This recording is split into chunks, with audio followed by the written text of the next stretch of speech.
نحمده ونستعينه ونستغفره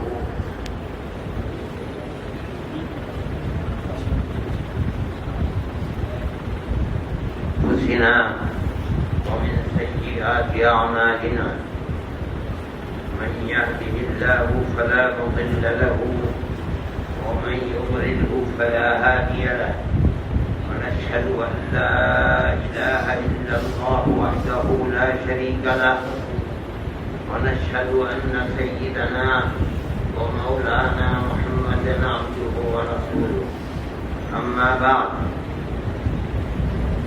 کل یہ بات چل رہی تھی کہ اللہ کا ذکر کرنے والے، اللہ کی عبادت کرنے والے، یعنی نماز پڑھنے والے، روزہ رکھنے والے، حج کرنے والے، یہاں تک کہ اللہ سے دعا مانگنے والے کے لیے ہر ایک کام کی مقبولیت کے لیے پہلی شرط ہے عقل حلال۔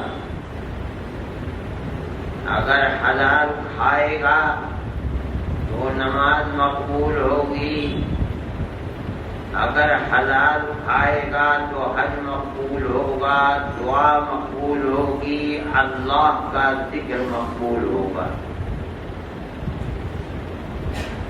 اور اگر انسان کے پیٹ میں جو غذا جا رہی ہے وہ حرام ہے یا اس میں حرام کی ملاوٹ ہے تو نہ کوئی عبادت قبول ہوگی نہ دعا قبول ہوگی۔ ایک دن نہیں بلکہ کتنے دنوں تک مقبول نہیں ہوگی۔ ہمارے آقا حضرت محمد صلی اللہ علیہ وسلم نے کی حدیث میں جو میں نے بتایا تھا، حضرت سعد بن ابی وقاص رضی اللہ تعالی عنہ کو آپ نے فرمایا تھا کہ اپنے کھانے کو حلال کر لو، مقبول دعا والے بن جاؤ گے۔ اسی حدیث میں فرمایا کہ اگر آدمی کے پیٹ میں حرام کا ایک لقمہ بھی جاتا ہے 40 دن تک اس کی عبادت مقبول نہیں ہوتی۔ ایک لقمہ 40 دن تک روزہ، نماز، دعا، حج قبولیت سے محروم ہو جائے گا۔ اس لیے یہ بڑی بنیادی چیز ہے کہ جو اللہ کا ذکر کر رہا ہے وہ ہر طرح غور کر کے سوچ کر اپنی کمائی کو حلال کرے۔ اگر کمانا اور کھانا حلال نہیں ہے تو عبادت چاہے جتنی کر لے اس کا رنگ کبھی نہیں چڑھے گا، اللہ کی محبت دل میں نہیں پیدا ہوگی، خوف آخرت نہیں پیدا ہوگا۔ یہ فرماتے ہیں اسی وجہ سے اس آیت کے اندر تاکید کی گئی ہے کہ اپنی کمائی کو حلال بناؤ، اور وَلَا تَتَّبِعُوا خُطُوَاتِ الشَّيْطَانِ، اور شیطان کے پیچھے پیچھے مت چلو، اس کے راستے پر مت چلو۔ اس کا راستہ کیا ہے؟ اس کا عمل۔ وہ کیا چیز ہے؟ ہر وہ چیز جس سے اللہ اور اس کے رسول نے منع کیا ہے وہ شیطان کا عمل ہے، وہ خطوات شیطان ہیں۔ اس لیے مفسرین فرماتے ہیں کہ خطوات شیطان، شیطان کے قدموں پر مت چلو کا مطلب کیا ہے کہ شیطانی کام نہ کرو. اور شیطانی کام کیا ہے؟ شیطانی کام وہ ہیں جن سے اللہ اور اس کے رسول نے منع فرمایا، جن سے شیطان خوش ہوتا ہے، وہ شیطانی کام ہے. حدیث میں اللہ کے نبی نے فرمایا کہ روزانہ شیطان اپنا تخت بچھا کر بیٹھتا ہے اور اپنے چیلوں سے پوچھتا ہے بتاؤ کیا کیا تم نے. وہ آ کر بتاتے ہیں ہم نے یہ کیا، یہ کیا، یہ کیا، آدمی سے حرام چلوایا، ہم نے آدمی کو نماز نہیں پڑھنے دی، ہم نے جتنے ایسے کام ہیں جن سے شیطان خوش ہوتا ہے. اور اللہ اور اس کے رسول نے منع فرمایا ہے. ان کو لا کر کے پیش کرتا ہے کہ کرتے ہیں جتنے چیلے ہوتے ہیں اور وہ سب کو بھگا دیتا ہے. تم نمک حرام ہو، تم پاگل ہو، دیوانے ہو، نکلو یہاں سے، تم نے کچھ نہیں کیا. کوئی آ کے کہتا ہے کہ میں نے میاں بیوی میں، بچوں میں تعلقات اچھے تھے، میں نے آپس میں لڑائی کرا، تو کہتا ہاں دیکھو یہ ہے میرا چہرہ، یہ ہے نمک حلال، تم تو سب نمک حرام ہو. اٹھتا ہے، اٹھ کر اپنے گلے لگاتا ہے تو نے کام کیا ہے. یہ کہ لڑائی کرا دی تو پورا خاندان برباد ہو گیا، عورت برباد ہو گئی. ہو سکتا ہے کہ اب گناہ کا شکار ہو جائے. مرد برباد ہو گیا، ہو سکتا ہے کہ یہ برباد ہو جائے، گناہوں کا شکار ہو جائے. ان کی نسل چلتی دین و ایمان پر، ہو سکتا ہے کہ یہ بچے اپنے دین کو، مذہب کو چھوڑ دیں. دونوں خاندانوں کے اندر لڑائی ہو گئی. عورت کا خاندان الگ، مرد کا خاندان الگ. عدالتوں کے اندر مکانات اور زمینیں بک گئیں اس لڑائی کے نتیجے میں. یہ دو کا جھگڑا کتنے لوگوں کی دنیا اور آخرت کی بربادی کا ذریعہ بن رہا ہے. اس سے شیطان خوش ہوتا ہے.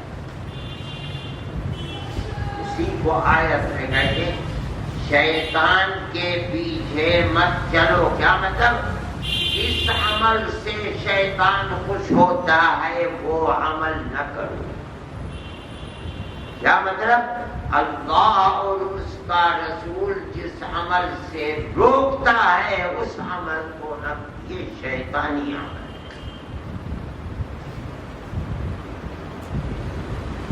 حرام کمائی، حرام کھانا اللہ اور اس کا رسول روکتا ہے، شیطان خوش ہوتا ہے.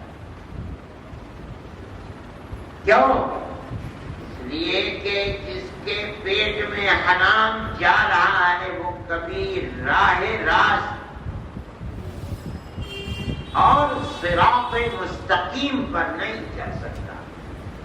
جن بچوں کے پیٹ میں ماں باپ حرام ڈال رہے ہیں، ماں باپ کی موت کے بعد ان کی نسلوں کے اندر ایمان محفوظ نہیں رہ سکتا. پیٹ میں تو حرام گیا ہے، انہیں حرام کھلایا ہے، یہ تو وہی کام کریں گے جن سے خوش شیطان ہوگا، اللہ اور رسول کے خوشی کے کام نہیں کریں گے۔ ذکر کرنے والے کو، نماز پڑھنے والے کو، روزہ رکھنے والے کو، حج کرنے والے کو، اللہ کی عبادت کرنے والے کو سب سے پہلے یہ دیکھنا چاہیے کہ اس کی کمائی حرام تو نہیں ہے۔ اسی لیے قرآن کہتا ہے کہ شیطان کے کام کے پیچھے مت چلو۔ کیوں نہ چلو؟ انہو لکم عدو مبین، وہ تمہارا دشمن ہے۔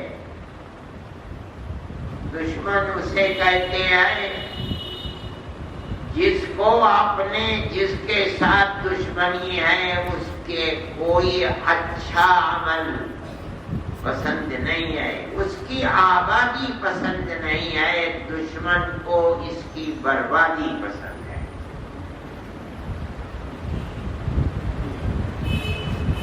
دوست کو اپنے دوست کی آبادی اچھی لگتی ہے، دشمن کو جس سے دشمنی ہے اس کی بربادی اچھی لگتی ہے، آبادی اچھی نہیں لگتی۔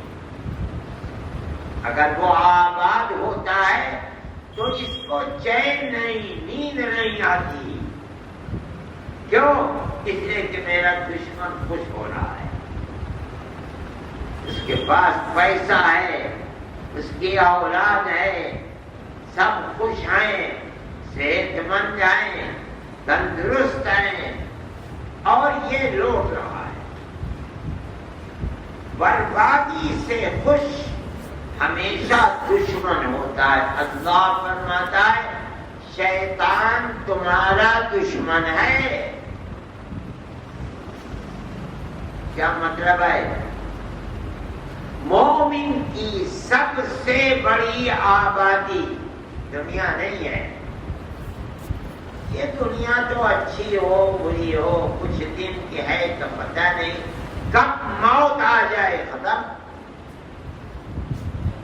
سب سے بڑی آبادی مومن کے لیے موت کے بعد جنت ہے۔ کیوں؟ اس لیے کہ جنت کی ہر نعمت ابد الآباد کے لیے ہے۔ جنت کی کوئی نعمت ایسی نہیں ہے جو دنیا کی نعمت کی طرح کچھ دن کی ہو ختم ہو جائے، نہیں۔ جنت کی ہر نعمت فنا نہ ہونے والی ہے۔ جو جنت میں پہنچ گیا اب کبھی جنت سے نکل جائے یہ نہیں ہو سکتا۔ جس کے لیے اللہ نے جنت لکھ دی، جنت میں چلا گیا، جنت کی نعمتیں مل گئیں، ہر جنت کی نعمت ہمیشہ کے لیے ہے۔ دنیا کی جوانی دولت خوشی کی طرح نہیں ہے کہ چٹکی بجاتے میں ختم ہو جاتی ہے، نہیں۔ دنیا کی ہر نعمت فنا ہونے والی، اور آخرت اور جنت کی ہر نعمت لا زوال ہے، کبھی زوال نہیں ہے۔ شیطان کو یہ بات گوارا نہیں ہے، وہ تمہارا دشمن ہے۔ کیا مطلب؟ تم جنت میں جاؤ، شیطان اس کا دشمن ہے۔ وہ تمہیں جنت میں پہنچنا اور جنت میں جانا دیکھنا نہیں چاہتا، اور دشمن ہے اور کھلا ہوا دشمن ہے۔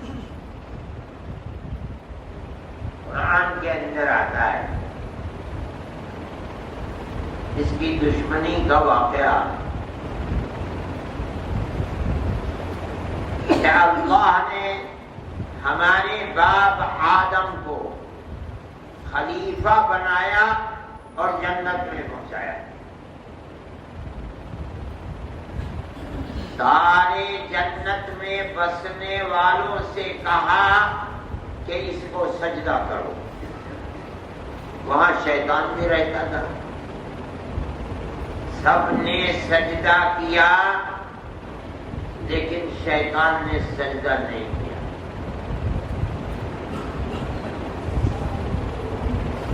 تو اللہ نے شیطان سے پوچھا ما منعك ان تسجد لما خلقت بيدي. ارے بدبخت آدم جس کو میں نے اپنے دونوں ہاتھوں سے بنایا ہے تو نے اس کو سجدہ نہیں کیا. دونوں ہاتھوں سے بنایا. اللہ کو تو ایک ہاتھ ایک انگلی بھی لگانے کی ضرورت نہیں ہے. قرآن کہتا ہے جب وہ کسی چیز کو کرنا چاہتے ہیں تو اشارہ کرتے ہیں خود فیکون ہو جاتی ہے. لیکن دونوں ہاتھ, آدمی اگر کسی چیز کو ایک ہاتھ سے بناتا ہے تو وہ اتنی صاف ستھری نہیں ہوتی جتنی دونوں ہاتھوں سے بنا کر صاف اور ستھری ہوتی ہے. مطلب ہے کہ جس کو میں نے اپنی قدرت کاملہ کا کامل نمونہ بنایا ہے, یعنی آدم, میری کوئی مخلوق چاہے وہ فرشتے ہوں جن ہوں کوئی بھی مخلوق ہو, میری قدرت کاملہ کا نمونہ نہیں ہے. آدم اور اس کی اولاد میری قدرت کاملہ کا نمونہ ہے. تو نہیں ہے, تو تو جن ہے. قرآن کہتا ہے کان من الجن, شیطان تو جن تھا.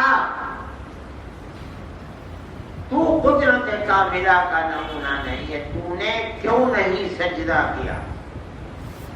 تو شیطان نے کہا کہ اللہ میاں آپ نے تو الٹا کام کر دیا. آپ کو آدم کو کہنا چاہیے تھا کہ وہ مجھے سجدہ کرے.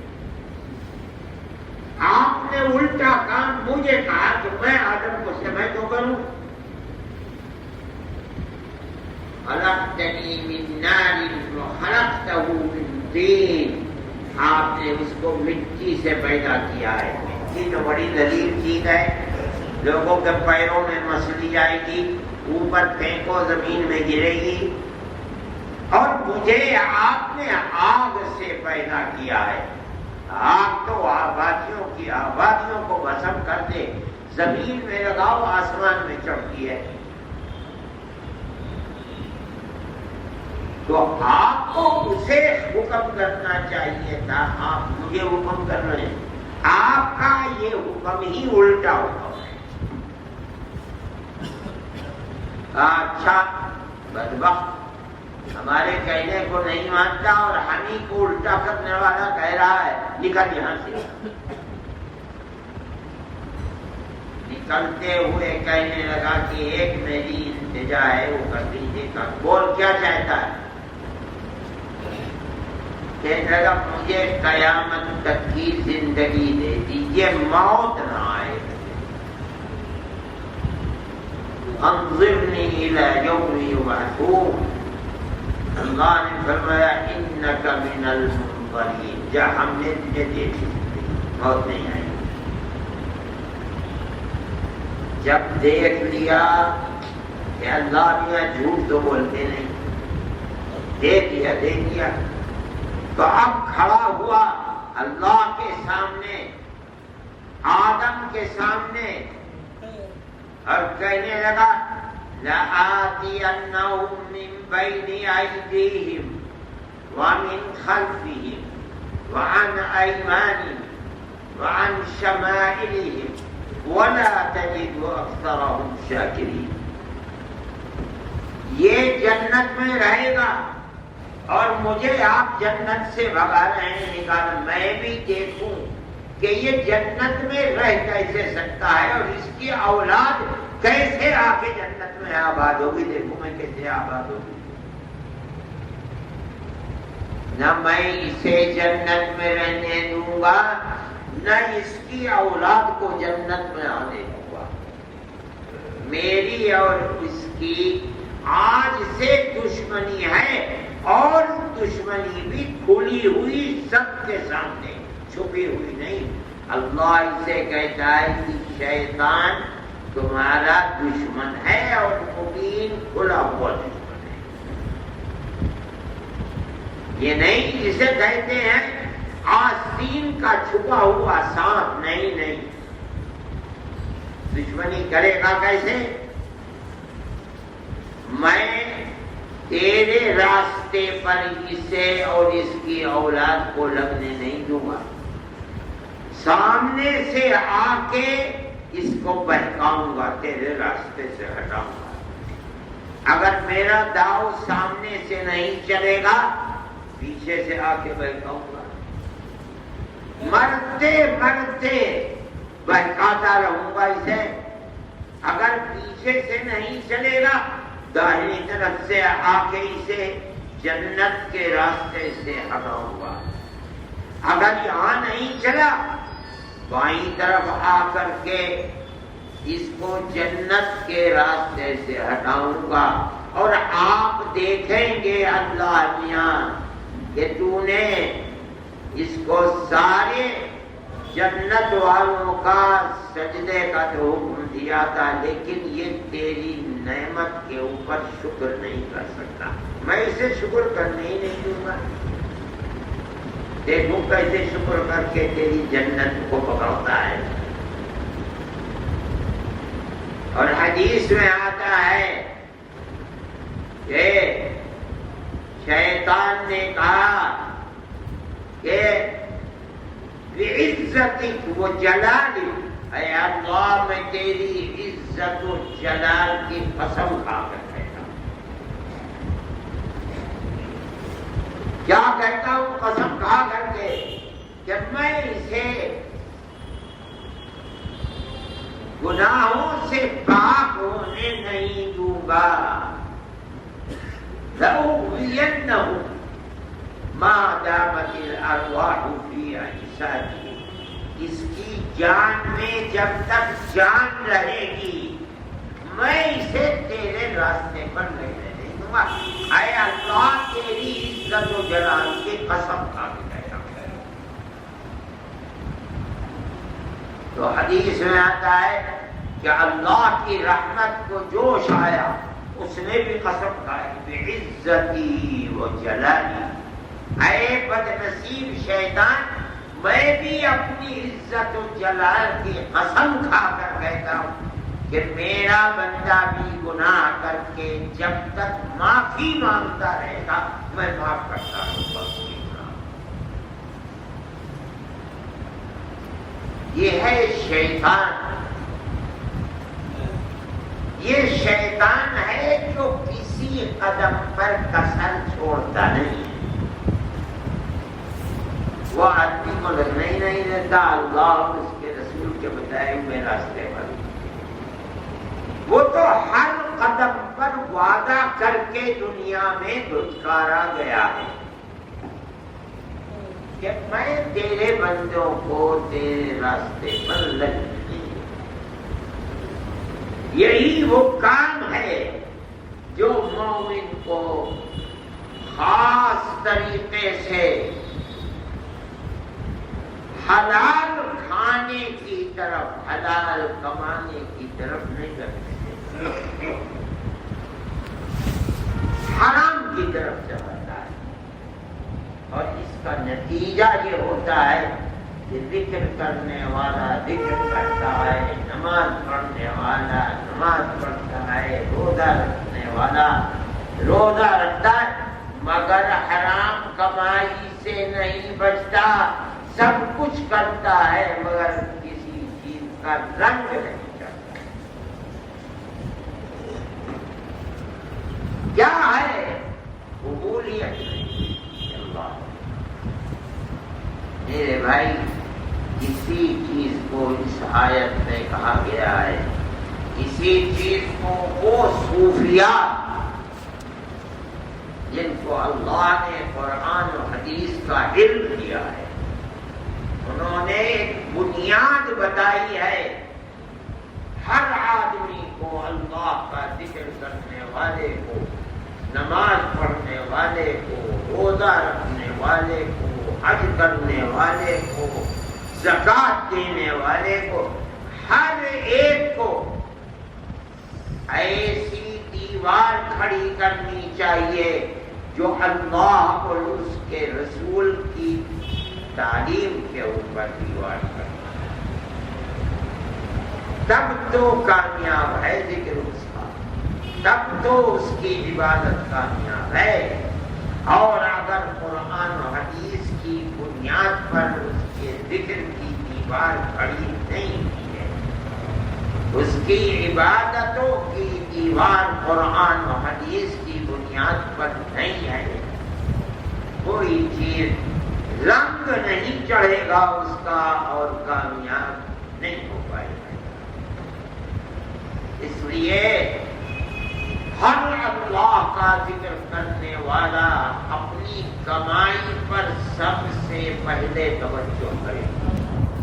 اگر ذرا بھی کہیں حرام کی ملاوٹ ہے، پہلے اس کو دور کرے اور حلال کو کرے، حلال کو اپنائے، اپنی کمائی کو حلال کرے، تب اس کے بعد عبادت اور اللہ کا ذکر رنگ لائے گا. ورنہ اس کا رنگ چڑھ نہیں پائے گا. میرے بھائی، یہ مطلب اس آیت کا ہے جو میں نے آپ کو مختصر سی تفسیر بتائی ہے. اللہ فرماتا ہے کہ ہر برائی کا حکم تمہیں شیطان دیتا ہے. انما یأمرکم بالسوء والفحشاء. شیطان تمہیں ہمیشہ ان کاموں کا حکم دیتا ہے جو بے حیائی کے کام ہیں. سوء وہ کام جن کے کرنے والے کے لیے برائی ہے، اور بے حیائی کے کام ان کا شیطانی ہے. حرام کمانے والے آدمی کے لیے برائی ہے، دنیا میں نظر آتا ہے کہ بھائی بہت دولت مند ہے، بڑا اچھا ہے، بڑا عقل مند آدمی ہے. لیکن آج برائی نہیں ہے. جس دن آنکھ بند ہوگی نہیں، جس دن موت آئے گی اور آنکھ کھلے گی، اس وقت قبر میں پتہ چل جائے گا کہ اچھائی کی حرام کمائی کا نتیجہ یا برائی. اس لیے میرے بھائی بہت ضروری چیز ہے. صوفیاء جو کہتے ہیں عقل حلال کو بنیاد بناتے ہیں، وہ بڑی دکھ کی بات ہے، ضروری بات ہے. ذکر کرنے والے پر ذکر کا رنگ چڑھ نہیں سکتا جب تک اپنی کمائی کو حلال نہیں کرے. اللہ ہم سب کو رزق حلال عطا فرمائے، آخرت کا خوف ہمارے دل میں پیدا فرمائے، اور ہر طرح کے حرام سے اللہ ہماری حفاظت فرمائے اور اپنی جنت میں جگہ عطا فرمائے.